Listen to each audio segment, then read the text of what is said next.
وی کله چې به زما چې کله یو څیز ته لاس ولګي نو هغه په هغه څیز باندې اور حرام شي هغه ته اور هیڅ هم نشي ویلی ځکه حضرت فاطمه رضی الله تعالی عنها یو واره تنور کې روټۍ پخولې رسول الله مبارک صلی الله علیه وسلم ورسره خواته ودرېدو او مسکې شو په خندا شو ورته وایي فاطمه یو روټۍ زه نه ورلګومه په دې تنور کې فاطمه رضی الله تعالی عنها ورته فرمایي بابا جانه ور ولګوه کله چې رسول الله مبارک صلی الله علیه وسلم روټۍ ور ولګوله ډېر ټیم پکې تیر شو فاطمه رضی الله تعالی عنها فرمایي اے بابا جانه دا روټۍ خو نه پخېږي نو د دواړو جهانو سردار مبارک جناب محمد رسول الله صلی الله علیه وسلم مبارک ورته وفرمایل چې په کوم څیز باندې زما لاس ولګي په هغه څیز باندې اور حرام شي حرام دته بیا اور څه نه وایي دا د رسول الله مبارک صلی الله علیه وسلم معجزه وه بل نن سبا که ما ته وګورو ما ته د رسول الله مبارک صلی الله علیه وسلم یو سنت طریقه په خپل ځان کې نه راولو او دا هغه پیغمبر موتا ته الله جل جلاله راکړی چې الله جل جلاله وفرمایل ای زما محبوب پیغمبره ای زما محبوب پیغمبره ما خو تاله د ټولو انبیاء کرامو درجه چې کوم دی ستا درجه ما په هغوی بلنده کړې ده تا ته خو امام الانبیا ویلی شي ای زما محبوب پیغمبره ته ما نه څه وغواړه چې درکم درله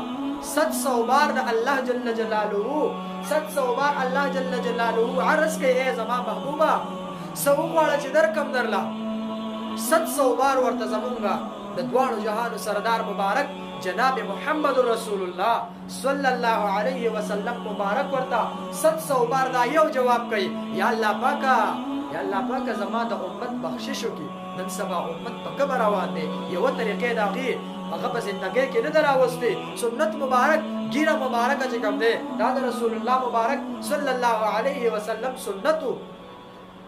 او دا خو فرض ده ګیره فرض ده واجب ده ګیره کم از کم پرېږده په مخ باندې ځکه چې ته وپېژندلی چې او دا د آقای دو جهان جناب محمد رسول الله صلی الله علیه وسلم امتی دی چې د قیامت په ورځ خو ستا نه مخ نه اړوي رسول الله مبارک صلی الله علیه وسلم بله خبره ده کم انسان چې وایي په شیشه کې وګوري دی چې کله جامت وکړي ګیره لرکي د رسول الله مبارک صلی الله علیه وسلم دا خواږه درانه سنت چې کوم دی دا د خپل مخ نه لرکي الله اکبر دی چې کله بیا شیشه کې وګوري او دی وایي چې زه څومره ښایسته ښکارم د ده نه ایمان لاړې الله اکبر خپل د ایمان تجدید دی وکړي یعنې خپل ایمان دی تازه کړي بیا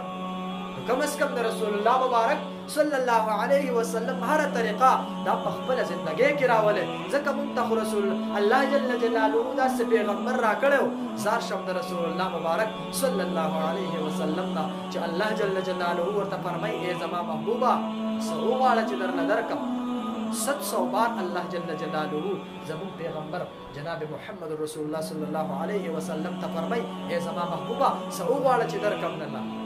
700 بار رسول الله مبارک صلی الله علیه وسلم دا یو جواب کوي یا الله پاکه زما د امت بخشش وکړي او نن سبا امت کوم طرف ته روان دی الله جل جلاله دې زموږه په ګناهونو باندې د عفو قلم راکړي څومره ملګري چې دي الله جل جلاله د دوی د کورونو چې څومره مشکلات دي الله دې حل کړي یا الله پاکه د عبدالله صاحب کور کې څه مشکلات دي هغه الله حل کړي هغه شان د دې چې څومره ضرورتونه دي د خپلو غیبي خزانونه پوره کړي څومره بیماران چې دي الله جل جلاله دې ټولو بیمارانو ته صحت کامله